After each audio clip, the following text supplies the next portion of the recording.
Hey guys, it's James here with Kickstarter Boardgame Spotlight, and I am here today with Dicey Ventures. Hey guys, what's up? Give them a wave, say hi. Hey, We everybody. the lag sometimes.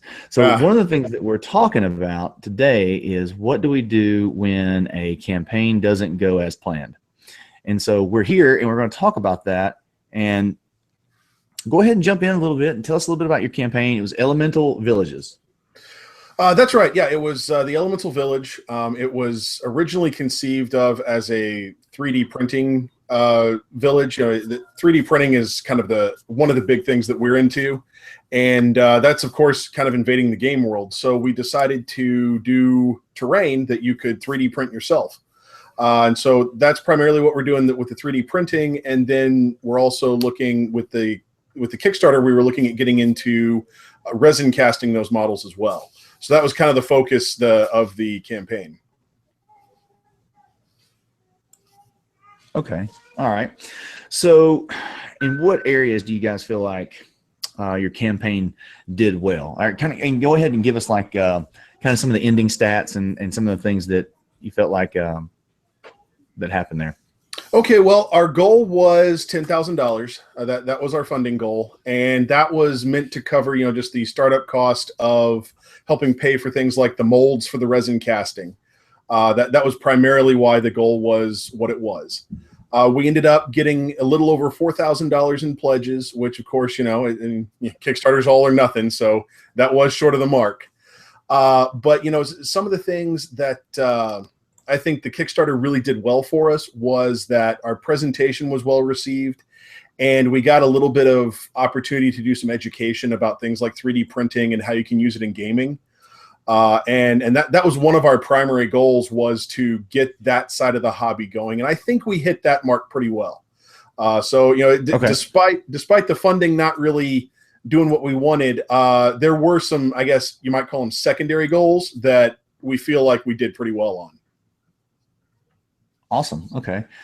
So all right. So the main question, the hardest question I think would be, where do you think the campaign lacked, things that you wish you had maybe done differently? Anything like that? Yeah, there's plenty I wish I'd have done differently. But it really comes down to, I think where I dropped the biggest ball was in preparation. We had a smaller Kickstarter in October of 2015, which was for the Venture dice bags. And that actually went pretty well. It had a much smaller goal of about $500 and ended up doing about $3,000. And my big mistake there was thinking that since that had worked pretty well, I didn't need to do that much more prep work to make this Kickstarter work. I can't go into all of the details of why we think, but and I don't want to speak ill of anybody that except for myself. I'll speak ill of myself for sure, because I know I dropped the ball. But it's interesting because we actually made a lot of friends and contacts within the industry through the time period of the Kickstarter that we didn't have before we started, that if we could have had those contacts beforehand, we might have actually had a better shot starting from the beginning. So it was one of those, wow, we learned what we didn't know just a little bit too late.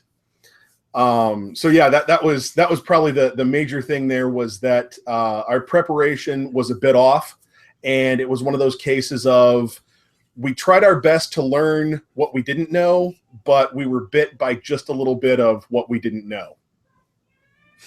Okay. What tools, you talked about things that you did, maybe you did it back on the older campaign, the newer campaign. What did you do? Any sort of marketing things building up to the campaign on the front end? With that original campaign, there was absolutely nothing on the front end, and that actually is what bit me on this one as well. We actually did end up hiring a social media manager about 2 weeks before the campaign launched, which I learned is not really enough time to, I feel like it was my fault that she started behind the 8 ball, because she did a really great job, and I am absolutely amazed at what she was able to pull off. But I just didn't give her enough room to work.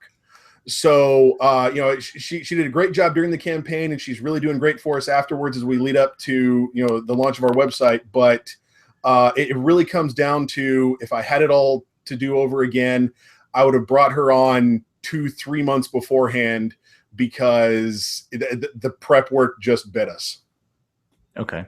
I know probably most people's first question when they hear bring somebody on is cost. So, I mean, obviously you don't want to like throw her rate sheet out there on the internet, but as far as like, what did you kind of levy in the scale of cost versus return, ROI and things like that when you were considering bringing on somebody to manage that sort of thing? Well, looking at it just in the context of the time frame of the Kickstarter, I thought that it would be reasonable with about a $10,000 goal if we spent $500 or $600 on marketing. And that seemed to be good. If we'd had more time, we might have spent just a little bit more than that. Not just time, but money. But so as far as the money, because that's where we landed for the time period of the Kickstarter, was about the $500-$600 range for what we spent on marketing. And I feel like there was very little we could have done to get it out more at the time. Once again, I know I'm going to sound like a broken record here in a second, but it came back to the fact that I just totally dropped the ball on, I started it too late based on when our launch date was. So that as far as value, I feel like had we hit the goal, I mean, spending $500 or $600 to make 10,000, that sounds like a pretty good deal to me. I'm not a big numbers guy, but I think those numbers would work out. Sure. Oh yeah. So if retrospectively too, so would you throw a date on it, like maybe 3 months out, 6 months out? How soon would you feel like if you were to start again? I mean, I think we're going to discuss in a minute the plan going forward, and it's not going to be Kickstarter, but where would you start? Because I know there's a lot of people watching that are going to ask that question. How far out should I start marketing my Kickstarter? If I had it to do again, I would say at least 60 days. If it's going to be a bigger one, and $10,000 is not really a big Kickstarter these days. It's a lot from my perspective because I didn't get there. But as far as Kickstarter is concerned, it's not that big. I think 60 days would have been great for us. If you're going for more than that, I would say let people know about it a quarter in advance. So 90 days. Get people thinking about it. Get people saying, "Hey, something's coming down the pike." Just one example that hops into my mind is that at Gen Con last year, I remember hearing about Harebrained Schemes was doing their BattleTech Kickstarter, and they had a pre-thing going on for it in August, and the Kickstarter wasn't launching till October, I think, October, November-ish. It wasn't as late as November. It was about October. So, they were definitely ahead of everything and doing that. And that one jumped out at me later as maybe I should have paid more attention to what a company like that was doing. So yeah, I would say, give it 60 days to get in front of people. There's an adage somewhere I heard, I don't know, people have to see something 3 or 4 times before they really, it sinks in and they start, hey, I'll click on that and see what that's about. And we just didn't give people that much time. Sure. You're behind the 8 ball even more because your market is even more niche than just say even tabletop games. It's, but I will say after digging into your campaign, I loved it. I definitely wanted to get in on that because those models, man, it just kind of, I'm an old school Warcrafter. Man, I felt like I was walking through some of the scenes through Warcraft, and I already had like spaces like on my shelves and stuff picked out. I was gonna have to get some paint them because I can't paint for crap, but right, great looking stuff. Oh well, thank you. Yeah, it's kind of the model design came from kind of a Warcraft background in a way. The designer William, he's my partner in the venture. We sat down one day and I said, you know what, all this terrain, it looks exactly the same. I want to walk through a video game or something, like World of Warcraft or just I want some whimsy, some interesting stuff, and so we batted around ideas, and these images started coming out, and that's what it became. So, and that's really been the thing that's drawn a lot of people in, is the fact that it doesn't look like anything you've seen anywhere. That's right. Yeah. Okay. So I think that's a good segue for, I know you said that you guys are going to be launching a website. So give us the skinny on that. Okay. So yeah, we decided that going the website route after the Kickstarter would probably be the best way to go, because we already had all the digital side completely done, except for a couple of minor revisions. All of the STL files for 3D printing were ready to go. So we said, you know what, let's go ahead and start there, and we'll build up the resin casting side as we go along. And we don't know 100% what that's going to look like yet, but we felt that instead of trying to drudge up another Kickstarter, just going with the excitement that we had from a lot of our backers, because a lot of our backers have really been passionate about it, and that's what I enjoy the most. Even after the campaign ended, I'm still getting emails, messages. Hey, we can't wait for the website. Hey, we really still want this stuff. Oh man, we can't wait for it. So that's really what's kept us going, is we know the people we did grab are really hooked, and we're so happy to just be able to keep going with them. And so yes, my daughter has invaded the. Oh, hi. She's very loud. Awesome. So, okay.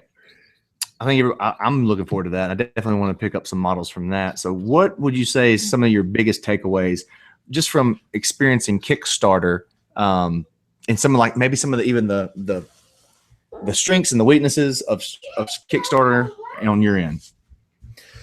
I think Kickstarter is a great platform. I know we're going to go back to it at some point. I don't know exactly when. I just think that, because there's so many different ways to use it. I see successful, really just pre-orders being done, startups, pre-orders, things like that. So I think that what I learned that I'm probably going to remember the very next time I start a Kickstarter is that I've just got to look at the calendar first. I've got to say, okay, if I want this project to succeed, I've got to start this page, and I've got to start the marketing for it far enough ahead of time to give it a chance. Because by and large, Kickstarter, I mean, it's almost a vehicle of its own, because I feel like we had a lot of backers that our marketing never reached. They actually came organically from Kickstarter or from backers sharing off of Kickstarter's page. And so I think Kickstarter, if given enough time, can work on its own to a certain extent. So yeah, it's just all about giving it enough time ahead of time to work. I know I sound like a broken record at this point, but that was just the big thing that I'm walking away from this with. But yeah, we'll definitely be returning to Kickstarter. This was not our last hurrah. This was only a beginning project.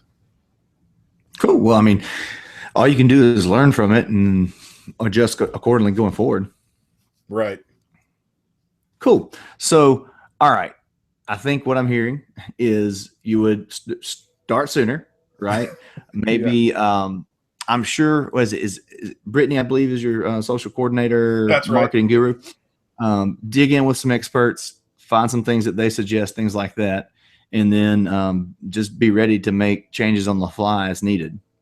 Oh yeah, it was. I think the whole, you can't go into it saying, "Oh wow, I just hit the launch button, everything's great, it's just going to do what it's going to do." No, it's almost I say almost, but really it is a daily engagement kind of thing. And Brittany helped out with that a whole lot. But even though she was helping take the actual social media stuff off of it, I was still on the campaign page answering questions, talking to people. We actually did a convention where the terrain was highlighted at a Kings of War tournament. So, we got some good engagement from gamers, right before the Kickstarter started. So yeah, it's it's bigger than pushing a launch button. Yeah, I've definitely heard and seen people talk about this is not the field of dreams. If you build it, they will not come. You know, you have to drive people to your projects. So awesome. I've enjoyed this and I've gotten some from it. I've got a Kickstarter that kicks off tomorrow. And so when does you're also kicking off your website tomorrow as well? Yes, the website launches tomorrow, diceyventures.net. Diceyventures.net. Okay, guys, I will definitely put that link in the show notes down below so you guys can find it and go check out these awesome models. Are you guys going to be offering, obviously, the 3D printable files, but are you going to be able to produce some models that people can buy from the website? Yeah, that's our plan. Like I said, I think I mentioned it before. We're still exploring exactly how to do it. It won't be an all-at-once thing. It'll be a model or two at a time, but we are going to get in that direction as well. Perfect. Well, good luck. Thank you. And I'm sure if I see you on the next Kickstarter, I'll make sure to put it to the audience and let them see it. All right, yeah, and good luck on your Kickstarter too. Thanks. Hey, if you like bluffing card games, there you go. I'm going to check it out. Awesome. All right, guys. Until next time, be kind to somebody and have fun gaming. Bye.